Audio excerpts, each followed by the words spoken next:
rhum, des femmes et de la guerre, nom de Dieu. Un accordéon pour valser tant qu'on veut. Du rhum, des femmes, c'est ça qui rend heureux. Que le diable nous emporte, on n'a rien trouvé mieux. Oui, bonjour. Bonjour, c'est pour parler d'une bière aujourd'hui. Je vais vous parler d'une bière qui vient de la brasserie Hochelag. Une brasserie, je pense, qui a vraiment marqué l'année 2016 et 2017 aussi. On a entendu beaucoup parler parce que c'est une nouvelle brasserie montréalaise, parce qu'ils font pas juste des bières, ils font de la boisson forte aussi. Puis aussi, je pense, on n'a pas juste entendu parler à cause de leurs produits qui sont diversifiés, je pense à cause qu'ils font des bons produits. Donc, c'est pour ça que je suis content aujourd'hui de parler de cette brasserie-là. D'autant plus que c'est une brasserie qui vient de chez nous, d'ici. Donc, en plus, ce qu'il y a d'assez particulier avec cette bière-là, c'est que c'est une bière qui est tout à fait exceptionnelle. Là. On n'en voit pas beaucoup de ce genre de bière-là. C'est un stout qui est blanc. Donc, je suis assez curieux là, avec ça. D'habitude, le style stout, c'est un peu plus foncé, là, avec des grains, si tu veux, qui sont torréfiés. Donc, c'est pour ça que ça donne le goût un peu foncé, là, cette bière-là, voire même noir. Donc, le stout blanc, ça, c'est assez particulier. On n'en voit pas souvent. Si je peux dire, peut-être, je connais peut-être une autre bière là, qui pourrait s'approcher de ce style-là. C'est un peu la bière du M qui ont sorti, qui font une bière genre de Hefeweizen au café, si vous voulez. Donc, ça pourrait peut-être un peu se rapprocher de cette bière-là dont je vais parler aujourd'hui. Donc, le stout blanc. Ce qui est le fun avec des bouteilles d'Hochelag, c'est que on voit vraiment tout sur la bouteille. Vous ne voyez peut-être pas la caméra, là, mais moi, je vois pas mal tout. Là. Je vais essayer de faire un focus qui a du bon sens. OK. Donc, ce qu'on voit, c'est que c'est un stout blanc, comme j'ai dit, et en plein milieu, on voit qu'il y a des arômes de café, barista et de vanille. Donc ça, c'est assez intéressant. Je dirais que en deuxième lieu, après le nom, c'est surtout ça qui a piqué ma curiosité, parce que j'aime bien les bières de ce style-là, si vous voulez, là, avec des arômes de ce genre-là. En plus, il y a des houblons dedans, le Citra et Mosaïque.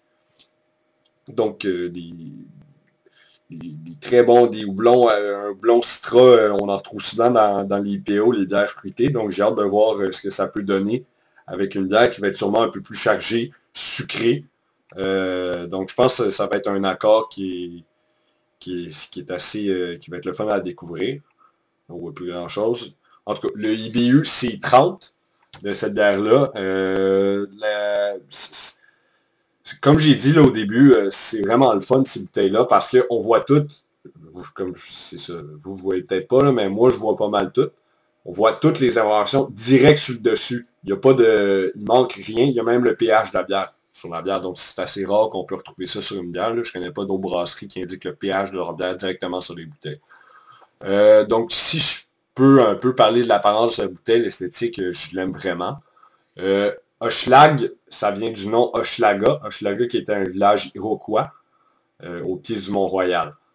Donc, c'est le fun. J'aime vraiment la thématique de cette brasserie-là, si on veut. C'est encore dans la thématique des premières premières nations, les Amérindiens.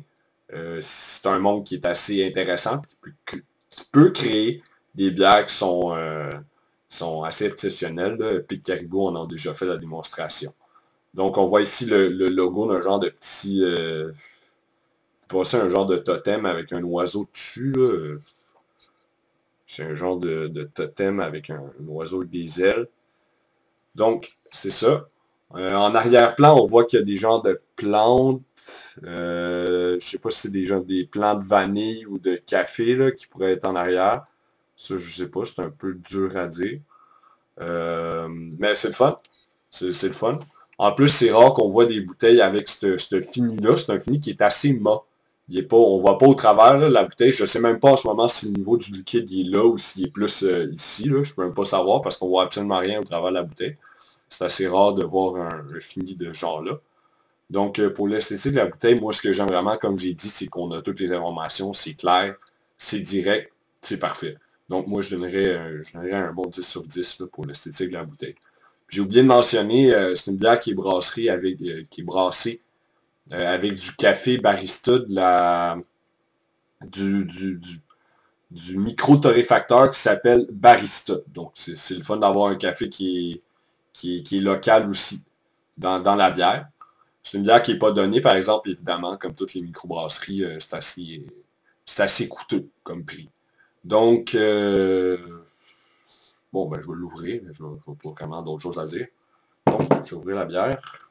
Peut-être... bon, faut être...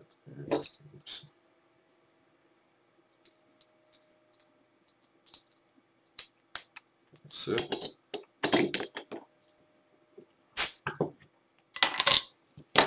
Ça. Donc, un beau boc pour l'occasion. Petit boc ici. Et on va... c'est ça. En essayant de trop faire debout.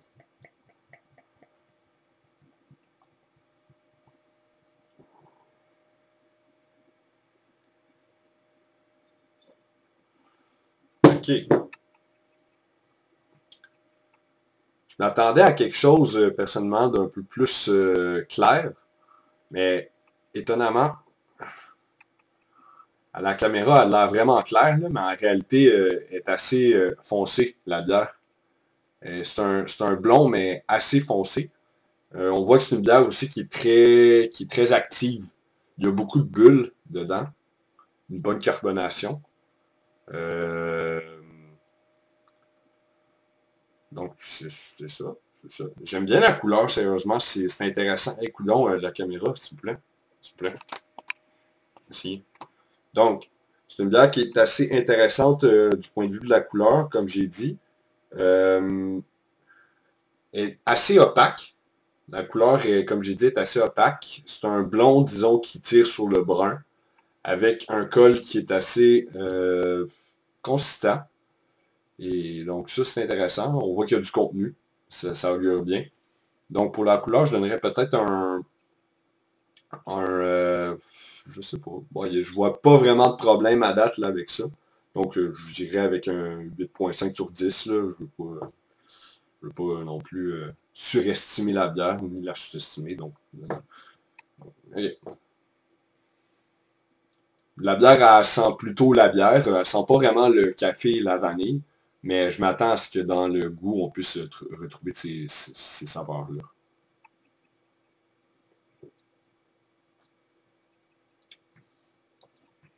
Ah ouais.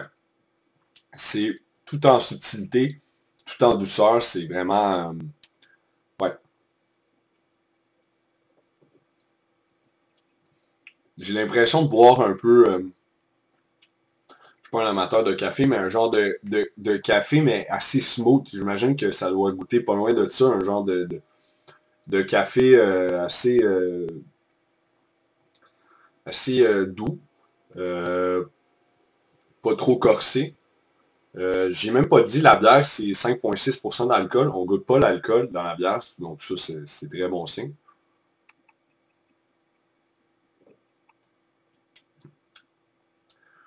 Le goût de vanille, il est assez présent. Je dirais même que au nez, on le goûte quasiment un peu plus.